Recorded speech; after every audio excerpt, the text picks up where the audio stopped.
Hello students. Machine design first subject का ये पहला लेक्चर है। यूनिट फर्स्ट से ही शुरुआत करते हैं। इस यूनिट का मैक्सिमम पोर्शन थ्योरेटिकल है। इसके अलावा थ्योरीज ऑफ फेल्योर है जो कि आप स्ट्रेंथ ऑफ मटेरियल में पढ़ चुके हैं। चलिए शुरुआत करते हैं डिफिनीशन से।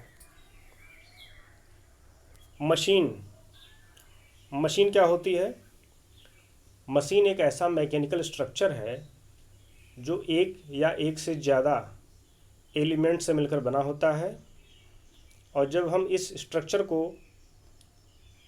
पावर देते हैं, पावर प्रोवाइड कराते हैं, तो उसके बदले में ये हमको फोर्स या मूवमेंट देता है। इसका मतलब इसको इनपुट में चाहिए पावर, और ज़रूरी नहीं कि ये पावर इलेक्ट्रिकल ही हो। पावर किसी भी टाइप का हो सकता है। Mechanical power, hydraulic power, electrical power, pneumatic power. Power किसी भी फॉर्म में हो सकता है।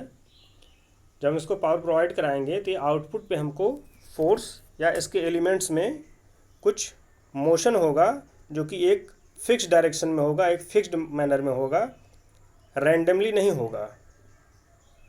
क्योंकि जब फिक्स्ड डायरेक्शन में मूवमेंट होगा तभी हम उस पर्पज़ को फुलफ़िल कर पाएंगे जिसके लिए हमने मशीन को डिज़ाइन किया है।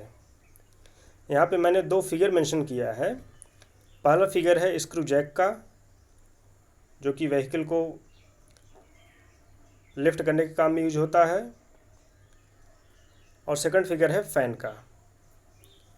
फर्स्ट फिगर में देखिए, इसको हम as a input mechanical power provide करा रहे हैं। एक हैंडल लगा हुआ है, उस पर हम फोर्स लगा के इसको रोटेट करते हैं तो ये मैकेनिकल पावर हुआ, जिसकी वजह से ये जैक अप या डाउन मोशन करेगा। तो हमने इनपुट दिया पावर, मैकेनिकल पावर, और आउटपुट हमको क्या मिल रहा है? मैकेनिकल मोमेंट ही मिल रहा है, जिसकी वजह से हम कार को लिफ्ट कर पा रहे हैं या डाउन कर पा रहे हैं। सेकंड फिगर में फ़ैन है, जिसमें हमने पावर दिया है इलेक्ट्रिसिटी के फॉर्म में इनपुट पर, और आउटपुट पे हमको क्या मिल रहा है? Movement of blades. Blade move कर रही हैं, लेकिन ब्लेड का मूवमेंट एक फिक्स डायरेक्शन में ही होना चाहिए। अगर डायरेक्शन चेंज हो गया तो जो इसका पर्पज़ है फ़ैन का वो फुलफ़िल नहीं होगा, यानी कि हवा नहीं लगेगी। तो जो मोशन है वो कंट्रोल्ड मैनर में होना चाहिए। तो ऐसे स्ट्रक्चर को हम कहेंगे मशीन।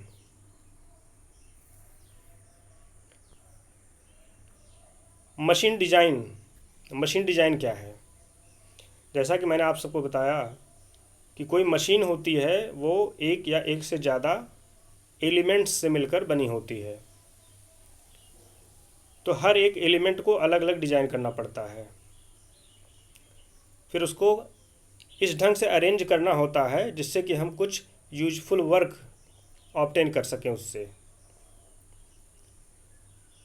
मशीन डिज़ाइन का पर्पज़ ये है कि कुछ नई मशीनें बनाई जाएं जो अभी एग्जिस्ट नहीं करती हैं, या पुरानी कोई मशीन है तो उसमें कुछ इम्प्रूवमेंट करना हो, कुछ मॉडिफिकेशन करना हो, तो वो सब मशीन डिज़ाइन के कवरेज में ही आता है।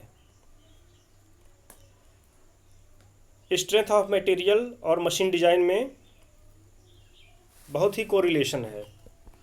स्ट्रेंथ ऑफ मटेरियल में आपने एक फार्मूला पढ़ा होगा, stress is equal to load dividing by resisting area. यहाँ मैंने लोड और रेजिस्टिंग एरिया को ग्रीन कलर से शो किया है। ऐसा इसलिए कि स्ट्रेंथ ऑफ मटेरियल में लोड नोन क्वांटिटी होती है, और ये लोड जिस एरिया पे लग रही है या रेजिस्टिंग एरिया भी नोन होती है। हमको कैलकुलेट करना होता है अननोन वैल्यू जो कि है स्ट्रेस, इसलिए यहाँ पे स्ट्रेस को रेड कलर से शो किया है। अगर मशीन डिज़ाइन की बात करें तो फार्मूला तो सेम है, लेकिन यहाँ जो अननोन है वो रेजिस्टिंग एरिया है। जिस मटेरियल का कंपोनेंट है उसकी परमिसिबल स्ट्रेस ऑलरेडी नोन रहेगी, क्योंकि हर एक मटेरियल की परमिसिबल स्ट्रेस नोन होती है। तो इसमें स्ट्रेस नोन क्वांटिटी हो जाएगी। जो लोड अप्लाई हो रहा है उसका मैग्नीट्यूड, उसका डायरेक्शन वो भी नोन होगा। तो हमको ये कैलकुलेट करना होगा कि अगर इस मटेरियल का कंपोनेंट है और उस पर इतना लोड लग रहा है तो इसकी क्रॉस सेक्शनल एरिया या इसका डायमेंशन कितना होना चाहिए कि ये इस लोड को सपोर्ट कर ले with in its permissible stress, यानी कि स्ट्रेस इसमें इसकी परमिसिबल लिमिट से ज़्यादा ना होने पाए। तो यहाँ पे रेजिस्टिंग एरिया जो है वो अननोन क्वांटिटी है, यही हमको कैलकुलेट करनी होगी मशीन डिज़ाइन में। इसलिए डिज़ाइन है डायमेंशन का, लेंथ कितनी होनी चाहिए, डायमीटर कितना होना चाहिए।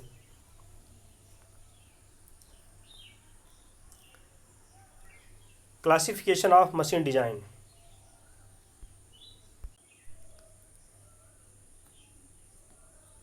मशीन डिज़ाइन का एक क्लासिफिकेशन आता है डिजाइनर के स्किल पे जो बेस्ड होता है। इसमें पहला टाइप है एडाप्टिव डिज़ाइन। इसका मतलब कि कुछ ऐसा डिज़ाइन जो कि पहले से ही बना हुआ है लेकिन उसमें कुछ थोड़े बहुत ड्रॉबैक्स थे जिसको कि किसी डिज़ाइनर ने इम्प्रूव कर दिया, मॉडिफाई कर दिया थोड़ा सा। तो इसमें डिज़ाइनर बहुत ज़्यादा स्किल होना ज़रूरी नहीं है। जैसे मान लीजिए कोई डिज़ाइन बना हुआ है, उसमें सब कुछ ठीक है लेकिन दिक्कत ये आ रही है कि हीट एक्यूमुलेशन हो रहा है।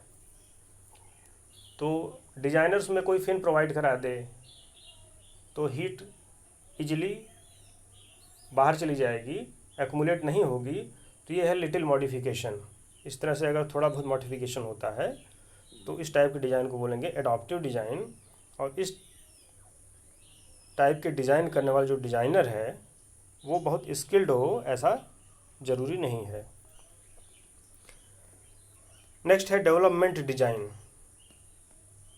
जैसा कि नाम से ही क्लियर है, कोई एग्जिस्टिंग डिज़ाइन है उसमें मॉडिफिकेशन किया गया लेकिन ब्रॉड लेवल पे किया गया। जैसे पहले जो डिज़ाइन हुआ था उसका मटेरियल कुछ ऐसा था जिसका वियर ज़्यादा हो जा रहा है या ज़्यादा जो हीट कंडक्ट नहीं कर पा रहा है, तो पूरा का पूरा मटेरियल ही चेंज कर दिया गया, जिससे कि ये सब जो प्रॉब्लम एराइज हो रही थी वो सब फिनिश हो गई।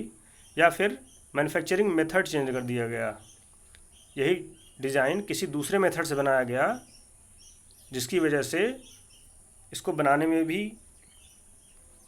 कोई दिक्कत नहीं हुई और इसकी कॉस्ट भी कम आ रही है। तो इस ढंग की जब डिज़ाइन होगी जिसमें कि लिटिल इम्प्रूवमेंट होगा लेकिन ब्रॉड लेवल पे होगा, तो इस टाइप की डिज़ाइन को हम बोलेंगे डेवलपमेंट डिज़ाइन। और इस तरह के जो डिज़ाइनर होते हैं वो अच्छी साइंटिफिक ट्रेनिंग पा चुके होते हैं और उनके अंदर खुद की डिज़ाइन एबिलिटी होती है। नेक्स्ट है न्यू डिज़ाइन। ये कम्प्लीटली एक न्यू डिज़ाइन है। ऐसी कोई मशीन जो कि पहले एग्जिस्ट नहीं कर रही है लेकिन कुछ ज़रूरत महसूस हुई कि इस टाइप की मशीन होनी चाहिए, बिल्कुल नई फ्रेश डिज़ाइन, तो ऐसी डिज़ाइन को हम बोलेंगे न्यू डिज़ाइन। और इस तरह के डिज़ाइनर मोस्ट क्वालिफाइड होते हैं और इस टाइप की डिज़ाइन के लिए लॉट्स ऑफ रिसर्च कंडक्ट किए जा चुके होते हैं। क्रिएटिव थिंकिंग वाला कोई डिज़ाइनर ही इस टाइप के डिज़ाइन को बना सकता है।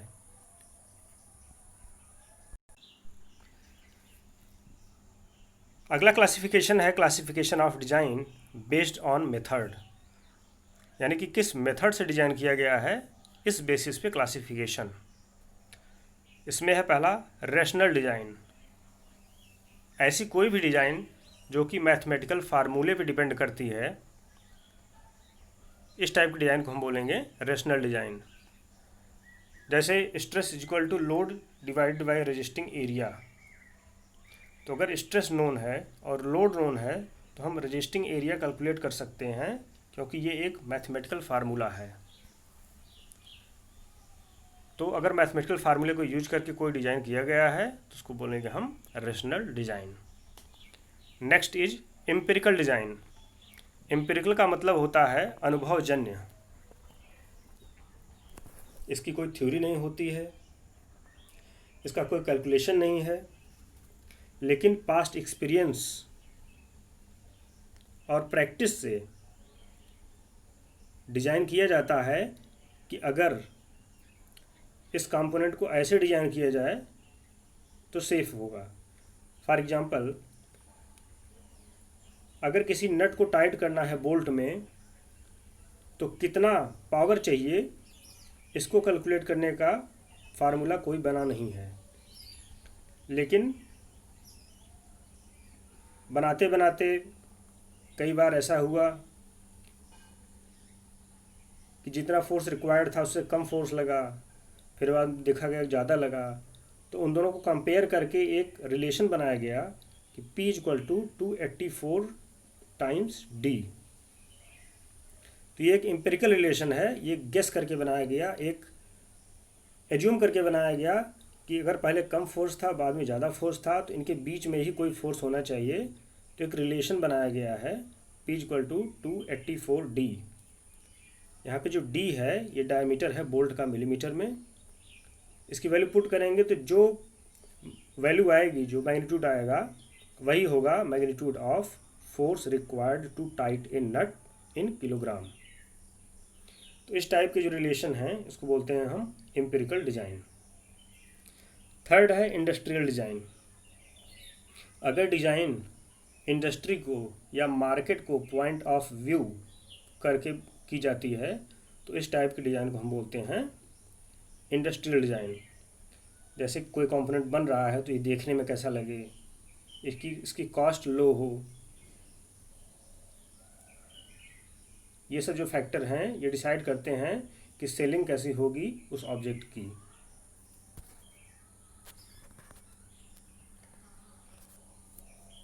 Then optimum design. ऑप्टिमम का मतलब ये होता है कि बैलेंस्ड। जैसे मान लीजिए हमको कोई कंपोनेंट बनाना है तो हम ऐसा भी कर सकते हैं कि उसमें कोई ऐसा मटेरियल लगाएं जिसकी स्ट्रेंथ बहुत ज़्यादा अच्छी हो, जबकि उतने ज़्यादा स्ट्रेंथ की हमको कोई ज़रूरत नहीं है। तो ये स्ट्रेंथ हमारे लिए अननेसेसरी है और इस मटेरियल को परचेज करने में या इसको बनाने में कॉस्ट भी ज़्यादा लग रही है। तो इस टाइप का डिज़ाइन हमारे लिए यूजलेस है। अगर हम कोई ऐसा कंपोनेंट यूज करते हैं जो सस्ता तो है लेकिन इसकी स्ट्रेंथ बहुत कम है तो ये डिज़ाइन भी फेल कर देगा, क्योंकि ये ड्यूरिंग द ऑपरेशन फेल हो जाएगा। तो हमको ऐसा डिज़ाइन बनाना है कि कम से कम खर्च में अच्छे से अच्छा डिज़ाइन हम बना सकें। तो वो जो बैलेंस होता है कि मिनिमम इतना कॉस्ट लगेगा ही तब हमको अच्छी एफिशिएंसी मिल जाएगी, इस टाइप के डिज़ाइन को बोलते हैं ऑप्टिमम डिज़ाइन। इसके बाद एलिमेंट डिज़ाइन। जैसे कि मैंने बताया कि एक सिस्टम में कई एलिमेंट होते हैं तो हर एक एलिमेंट के डिज़ाइन को कहा जाता है एलिमेंट डिज़ाइन। जैसे इंजन डिज़ाइन कर रहे हैं तो उसमें जो पिस्टन है या पिस्टन रिंग है, ये सब क्या है? एलिमेंट डिज़ाइन, क्योंकि ये सब अलग अलग एलिमेंट्स हैं। Then system design. सिस्टम क्या है? Combination of elements. जैसे कार है, कार एक सिस्टम है, कार एक मशीन है जिसमें ढेर सारे एलिमेंट्स लगे हुए हैं अलग अलग। तो जब इस ढंग की डिज़ाइन करेंगे एज ए होल तो उसको बोलेंगे सिस्टम डिज़ाइन। और आखिरी है कंप्यूटर एडेड डिज़ाइन। इस टाइप की डिज़ाइन में हम वर्चुअल डिज़ाइन करते हैं, यानी कि कंप्यूटर सॉफ्टवेयर को यूज करके हम कोई मॉडल क्रिएट करेंगे, उसकी एनालिसिस करेंगे, अगर उसमें कुछ ड्रॉबैक समझ में आती है तो उसका मॉडिफिकेशन करेंगे, उसको ऑप्टिमाइज़ करेंगे कि क्या किया जाए कि इसकी कॉस्ट कम हो जाए, ऐसा कौन सा मटेरियल यूज किया जाए। और ऐसा मटेरियल अगर हम यूज कर रहे हैं तो ऐसा तो नहीं है कि बहुत वीक हो जा रहा है। तो इस ढंग से इसको ऑप्टिमाइज़ किया जाता है, और जब पूरा का पूरा स्ट्रक्चर फाइनल हो जाता है तब इसको हम मैन्युफैक्चर कर सकते हैं। तो ये थे क्लासिफिकेशन ऑफ मशीन डिज़ाइन।